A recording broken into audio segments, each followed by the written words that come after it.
Okay. Hello guys, this is Sandesh and in this video I'm going to talk about the introduction for object-oriented programming and design and the language will be C++ and I will make a playlist and in this playlist this is my first video lecture and the course outcomes of this will be the design a class hierarchy using object oriented thinking for a given problem, write object oriented application code for a given problem and so on. You will see later on, and this is the first video. I will give some introduction and we will talk about various programming paradigms, procedural programming, object oriented, logical, functional and concurrent programming. This is the first scenario, and then we will go to the classes, objects, what are class objects, the methods, the data types, and so on. So we will okay. We will start first with the problem solving. So what is problem solving? To solve a given problem by using a computer, we all know that we need to write a program for it, and that the programmers do. What is a program? Program is the set of written instructions that computer follows. Computer programming is the set of written instruction that the computer follows. And this instruction can be written in various languages, the C++, Java, C, R, there are so many languages. Each programming language have their unique ways of organizing the commands which are called syntax. See, the languages are different from each other and they are different by the syntax only. Means the logic which will be applied in any language will be the same, but the syntax we use will be the different. Okay, so we'll talk about the programming paradigm. What is programming paradigm?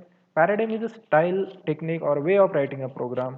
Right? Paradigm are important because they define a programming language and how it works. And we can also see that programming paradigms are the various approaches to solve a problem. If there is a problem, given problem statement, and if you want to write a code for it or write a program for it, we we write in many different ways. Like we can use, if there is a condition, we can use if else statement or while loop or for loop, right? And it depends on us. Means there are many approaches we use for it, and it is possible to solve the same problem using different paradigm. Then that's called a paradigm. And now see, the history of the languages means first the we start from binary code. Means when there were initially the computers were working on the only binary code. Means binary code read by the hardware, not human readable. See, binary code means 1001, right? Here you can see machine code. um, I will choose pointer over here, laser pointer. See, so when we give this instruction, see first 101100, if it is for to shut down the PC, we have to give this instruction. There were no buttons at that time, just like we have on keyboard, enter, space, exit. And that time, if we give this instruction in binary code, then the computer was working. Means at that time there were no keyboard or tabs. We have to give this instruction in binary code. Then comes machine code, means hexadecimal representation of binary code that was read by the operating systems. Hexadecimal. Then comes assembly language in Intel x86, and there are so many assembly languages. First layer of human readable code means you can see over here move AL61H. What is this telling? It's the register 61H will be moved to register AL, right? And this is move is the order over here, given instruction given here. Then comes high and middle level languages, and which we are studying in C++. We are studying, and this is the middle language or high level language. And then comes Python and Java, which are the scripted and interpreted language. Uh, means can you tell me which come first, Java or Python?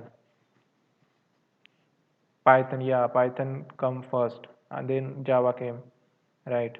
Flow of compilation and assembly, right? Okay, we will go further. So usually in programming methodology, there are two significant categories that a language will fall into. So first is the declarative programming and imperative programming. So in declarative programming, what is declarative programming? It is a style of building the structure and elements of a computer program. And in this declarative programming, we only insist on the logic, means that express the logic of a computation without describing its control flow.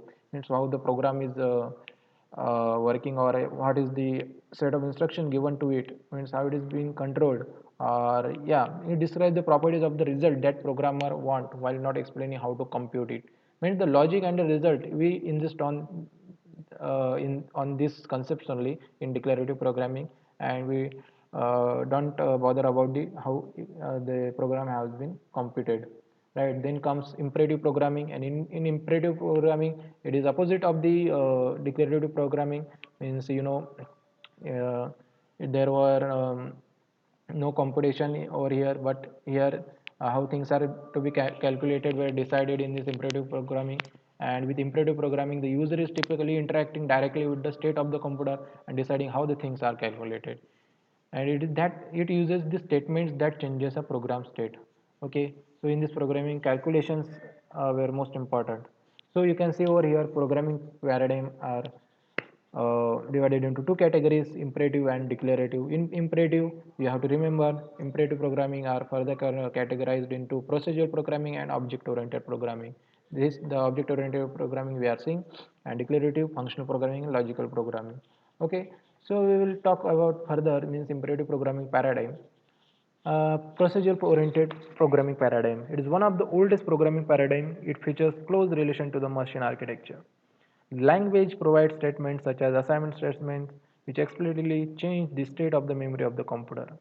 This is the procedure oriented programming, and the examples of this means the languages which comes in procedural oriented programming are C, Fortran, Basic, Assembly. And you can see over here the this language are developed by C is developed by Dennis and Ritchie and Ken Thompson, and further names are also given for their respective languages. Then comes object-oriented programming. In this paradigm, we associate behavior with data structures called objects.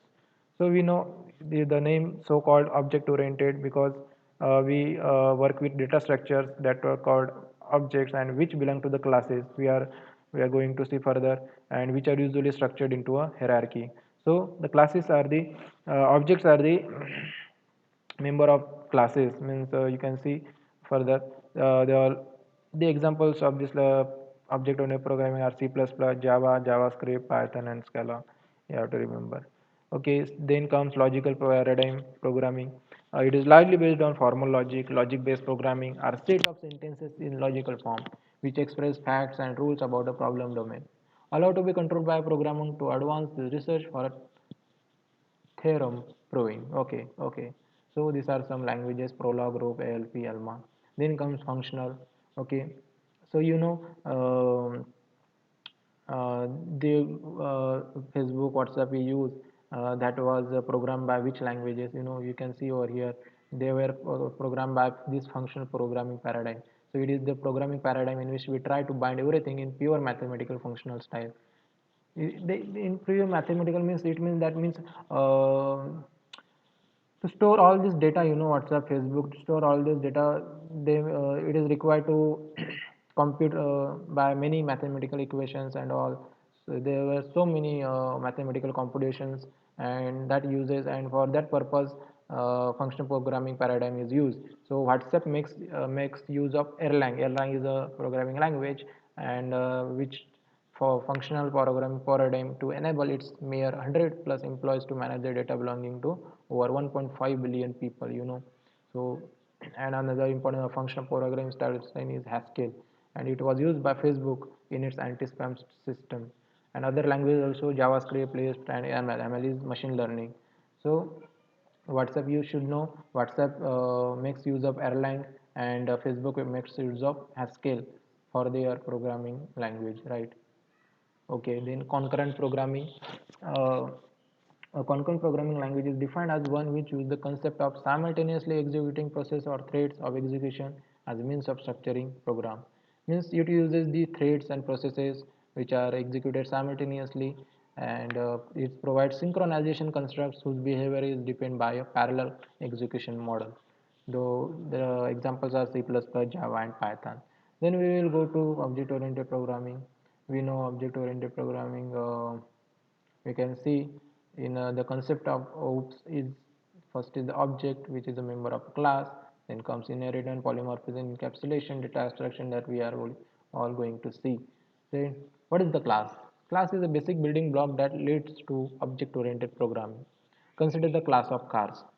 Okay, there may be many cars with different names and brand, but all of them will share some common properties, like all of them will have four wheels, color, price, model, speed, limit, mileage, range, etc. So here car is the class, and methods such as drive, turn, stop. So you know the car over here is a class. The name of the class is cars, and in that car system there are so many cars you can see, or there are so many attributes. What is the attributes of a car? The color, price, its model. If we are defining a car, we have to show its attributes and show its behavior, means how it drive, how it stop, how it turn. You will see further. Okay, so class is a user defined data type, and which holds some data members and member functions. Okay, so when we define a class, we can hold, we can put include and the data members and member function in it.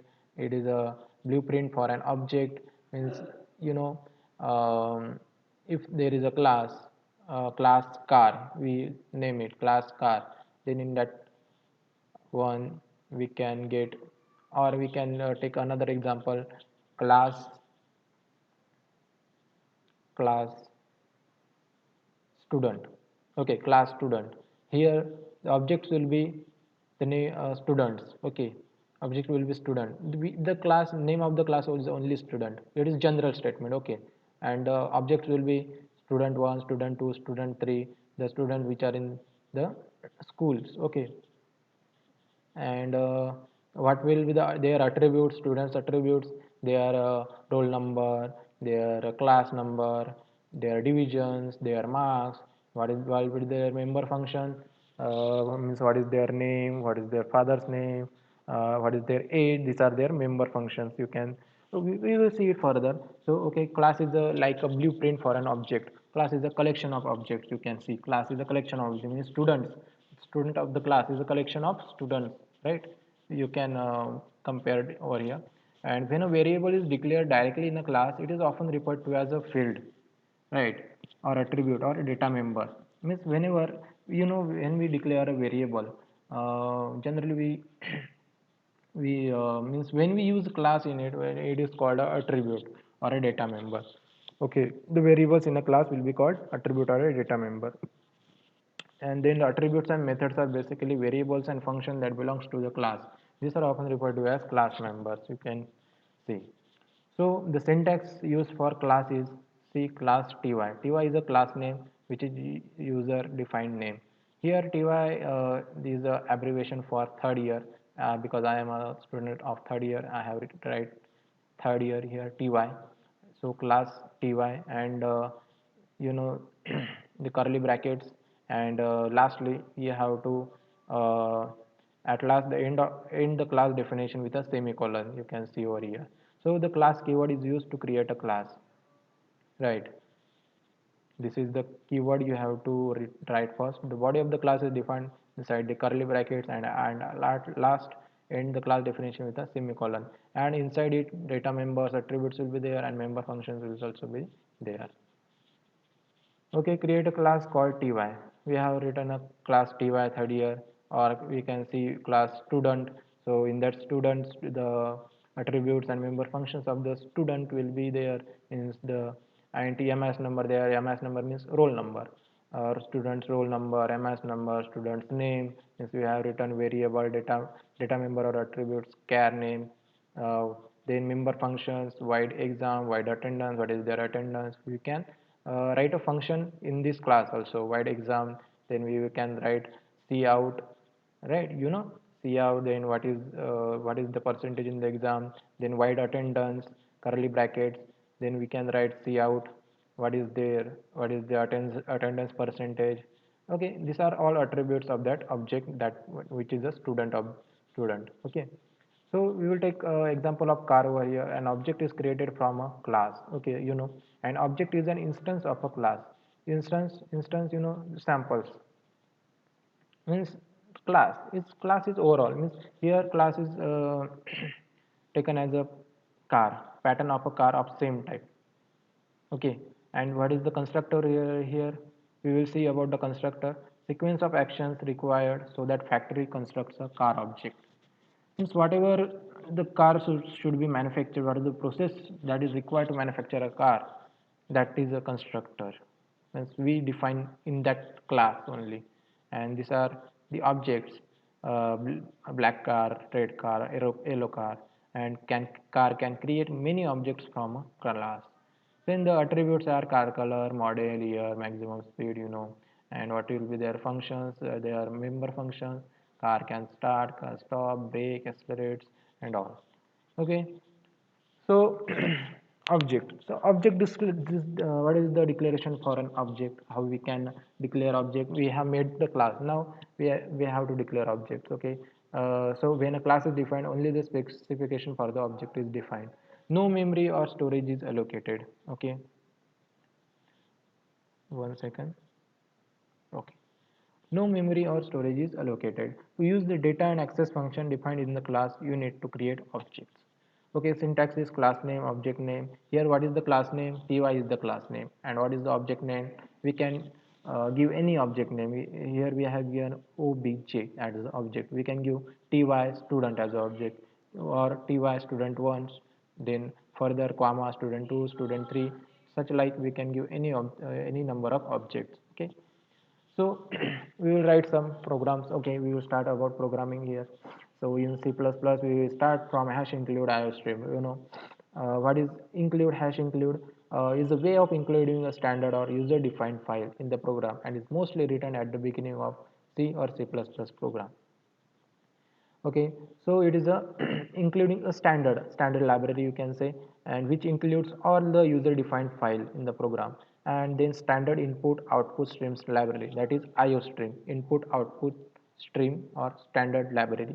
Header that defines the standard input or output stream object, this is the header. Iostream, that is the header file. Okay, then we name using namespace std. A namespace defines a scope. A namespace is a declarative region that provides a scope to the identifiers, names of the types, function, variable, etc. inside it.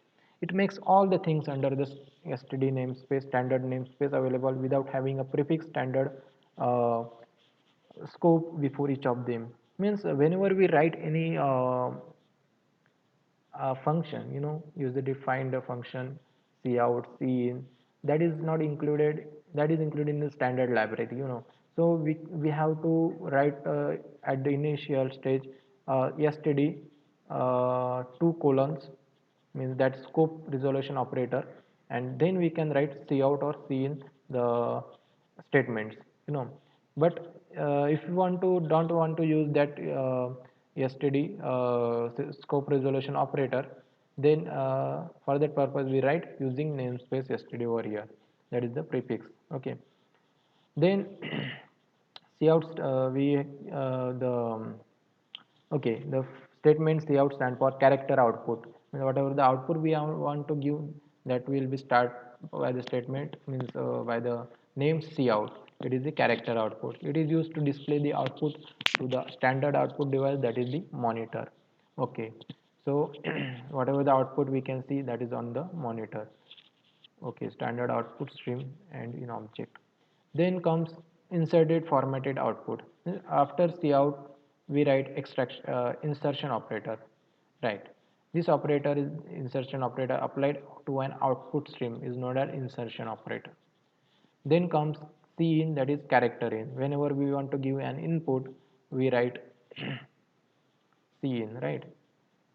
It is used to read input from the standard input device, which is usually keyboard. Whatever the input we give, that will be on the keyboard. Okay.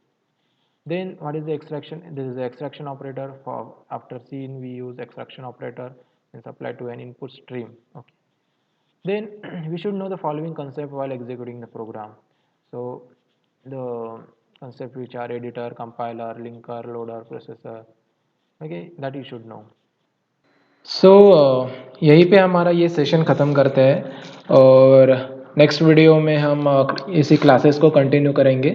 So stay tune for the next video. तब तक के लिए good bye. Thank you.